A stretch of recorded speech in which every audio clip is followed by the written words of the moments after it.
പിന്നെ എന്തിനാണ് സർക്കാർ എല്ലാവരും കൂട്ടിപ്പിടിച്ചു എന്ന് പറയുന്നത്? കൂട്ടിപ്പിടിച്ചിട്ടില്ല. ഉള്ള കാര്യം പറയുന്നത് സർക്കാർ ഞങ്ങളെ കൂട്ടിപ്പിടിച്ചിട്ടില്ല. സർക്കാർ 410 ആൾക്കാരെ പുറകിൽ മാത്രമാണ് നടക്കുന്നത്. ബാക്കി അവിടെ നിലനിന്ന് നിൽക്കുന്ന ആളുകളുടെ ജീവിതം വളരെ കഷ്ടമാണ്. കുറ്റം പറയല്ല, ഇത് ചിലപ്പോൾ സർക്കാരിന്റെ ശ്രദ്ധയിലേക്ക് പെടുത്താത്തോണ്ടായിരിക്കും. പക്ഷെ സർക്കാർ ഇത് ശ്രദ്ധിക്കണം. ഈ വോട്ട് വരുമ്പോ മാത്രം ഈ ഒരു പരിപാടി ശരിയല്ല. കാരണം ഞങ്ങൾക്ക് മഹാദുരന്തം സംഭവിച്ച മേപ്പാടി ഗ്രാമപഞ്ചായത്തിലെ 3 വാർഡുകളിൽ ഉൾപ്പെട്ട ദുരന്തബാധിതരുടെ കടങ്ങൾ എഴുതിത്തള്ളുമെന്നായിരുന്നു ആദ്യം സർക്കാർ പ്രഖ്യാപിച്ചത്. പക്ഷേ ഇപ്പോൾ ദുരന്തം നേരിട്ട് ബാധിച്ച ലിസ്റ്റിൽ ഉൾപ്പെട്ടവർ മാത്രം കടങ്ങൾ എഴുതിത്തള്ളാനാണ് സർക്കാർ തീരുമാനിച്ചിരിക്കുന്നത്. മറ്റ് ജോലിയും മറ്റും വരുമാനമൊക്കെ നഷ്ടപ്പെട്ട നിരവധിയായ ആളുകളുണ്ട്. അങ്ങനെ നിരവധി വായ്പയുള്ള ഒരു അറ്റം ആളുകളാണ് നമ്മോടൊപ്പം ചേരുന്നത്. നിലവിൽ വലിയ പ്രതിസന്ധിയാണ് ഇപ്പോൾ നേരിട്ടുകൊണ്ടിരിക്കുന്നത്. അതെ, കാരണം എന്താ വെച്ചാൽ ഞങ്ങള് ദുരന്തത്തിൽ നേരിട്ട് ബാധിച്ച ആളുകളല്ല, പക്ഷെ ആ പ്രദേശത്ത് താമസിക്കുന്ന ആളുകളാണ്. അപ്പോൾ ഞങ്ങൾ ഒരു ദിനപത്രയ്ക്കോ അതേപോലെ മൈക്രോ പ്ലാനോ സർക്കാരിൻ്റെ ഒരു ആനുകൂല്യത്തിനും ഞങ്ങൾ ബുദ്ധിമുട്ടിക്കാൻ പോയിട്ടില്ല. കാരണം ഫുൾ വാഷ് ഔട്ട് ആയിട്ട് കിട്ടട്ടെ എന്ന് കരുതി. പക്ഷെ ഞങ്ങളൊരു പ്രതീക്ഷ ഉണ്ടായിരുന്നു, ഞങ്ങളെ കൈവിടൂല, ഈ ലോണിൻ്റെ കാര്യത്തിനെങ്കിലും ഞങ്ങളെ നിലവിലവിടെ താമസിക്കുന്നവരെ കൂട്ടിച്ചേർക്കുന്നു ഞങ്ങൾക്കൊരു പ്രതീക്ഷ ഉണ്ടായിരുന്നു. പക്ഷെ അതൊന്നും വരെ ഞങ്ങൾ എടുത്തു മാറ്റിക്കളഞ്ഞു. കാരണം 3 വാർഡിനെയും ഒന്നിച്ച് ചേർത്ത് പിടിച്ച ഒരു സർക്കാർ തന്നെയാണിത്. കാരണം 3 വാർഡത്തെ ആളുകളെ മൊത്തം നമ്മൾ സംരക്ഷിക്കും എന്ന് പറഞ്ഞിട്ടാണല്ലോ ഈ ആളുകൾ മൊത്തം എല്ലാ പണവും സർക്കാരിൻ്റെയിലേക്ക് കൊണ്ട് നിക്ഷേപിച്ചത്. അപ്പോൾ ഇതിന്റെ ഒരു ഇതെന്ന് പറഞ്ഞാൽ മൈക്രോ പ്ലാനിൽ വൻ അട്ടിമറി ഇവിടെ നടന്നിട്ടുണ്ട്. കാരണം മൈക്രോ പ്ലാനിൽ ഒരു കുടുംബത്തിലത്തെ ഒരംഗത്തിനെങ്കിലും ചേർക്കുക എന്ന് പറഞ്ഞ അതുവരെ കാറ്റഗറി മാറ്റിയിട്ട് തിരിച്ചു ഇവര്. നിലവിൽ ഇപ്പൊ ചൂരൽമല താമസിക്കുന്ന കുറച്ച് കുടുംബങ്ങളുണ്ട്. ഈ കുടുംബങ്ങളുടെ അവസ്ഥ വളരെ ദയനീയമാണ്. കാരണം അവർക്ക് ജോലിയില്ല, രോഗികളാണ്.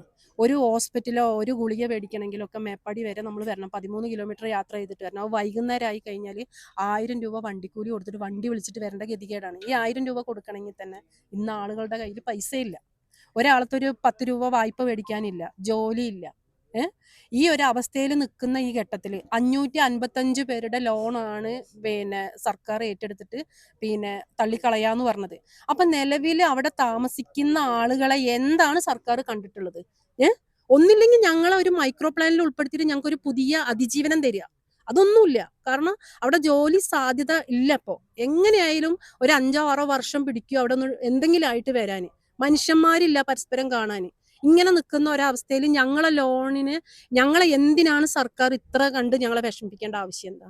ഞങ്ങളെ നിലവിലുള്ള ആളുകളുടെ ലോണ് തള്ളുക. കാരണം ഞങ്ങളുടെ കുട്ടികളുടെ വിദ്യാഭ്യാസം പാടെ നിർത്തി.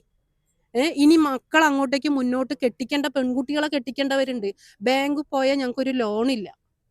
ഞങ്ങളുടെ സ്ഥലത്തിന് ഒരു വാല്യൂ ഇല്ല. ഒന്നുകൊണ്ടും ഞങ്ങൾക്ക് യാതൊരു ഇതും ഇല്ലാത്തൊരവസ്ഥയാണ് ഇപ്പൊ ചൂരൽമല നിലവിൽ താമസിക്കുന്ന ആളുകളുടെ അവസ്ഥ. അത് നേരിട്ട് സർക്കാർ ഒന്ന് വന്ന് അന്വേഷിക്കേ, അല്ലെങ്കിൽ ഞങ്ങളെ അവിടെ താമസിക്കുന്നവരെ കൂട്ടി നിർത്തിയിട്ട് എന്താ നിങ്ങളുടെ പ്രശ്നം ചോദിക്കേ. ഈ നേരം വരെ ഒരു ഉദ്യോഗസ്ഥർ വരെ ഞങ്ങളെ വിഷമം കാണാൻ ആ പരിസരത്തേക്ക് വന്നിട്ടില്ല. ഈ വോട്ട് വരുമ്പോൾ മാത്രം ഈ ഒരു പരിപാടി ശരിയല്ല. കാരണം ഞങ്ങൾക്ക് ജീവിച്ച് മുന്നോട്ട് വേണം. നാളെ അവിടെ ഉള്ളവർക്ക് എന്തെങ്കിലും ഒന്ന് സംഭവിച്ചു പോയാൽ ഒറ്റ ഒരെണ്ണത്തിന് പടി കടത്തൂല.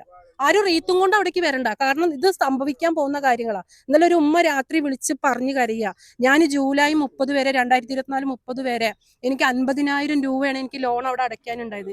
ഇന്നലെ ഞാൻ ബാങ്കിൽ പോയി നോക്കിയപ്പോൾ 1,10,000 രൂപ എനിക്ക് ആയിട്ടുണ്ട്. 60,000 രൂപ പലിശ വന്നതാ. ഇതുപോലെ ഓരോരുത്തർക്ക് വന്നിട്ടുണ്ടാവും. എങ്ങനെ ഞങ്ങൾ അടയ്ക്കും?